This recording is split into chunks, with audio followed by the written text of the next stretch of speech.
Работа общественного транспорта в Бишкеке будет зависеть от количества больных COVID-19 и контактных лиц, сообщил мэр Азиз Сурахматов. При каком количестве больных и контактных штаб может разрешить общественный транспорт? Вы знаете, это не будет связано, наверное, с какими-то цифровыми показателями или так, потому что мы должны там посмотреть, каков будет потенциал развития эпидситуации дальше.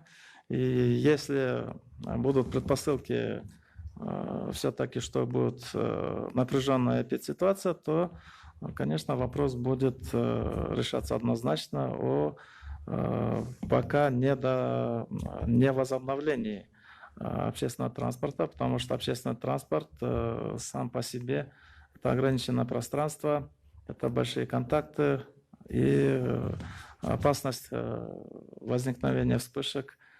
Если будет связано с этим видом транспорта, это нужно будет анализировать. И в зависимости от развития эпидситуации, соответственно, будет приниматься решение о возобновлении общественного транспорта. Потому что на сегодня есть очень много примеров, когда общественный транспорт может послужить местом, где будут реализоваться факторы риска, факторы заражения там будут иметь место, поэтому это будет зависеть от развития эпидситуации и от того, как мы будем соблюдать эти принципы социального дистанцирования, как мы будем соблюдать и свои гигиенические аспекты. Поэтому вот это будет зависеть от всех нас.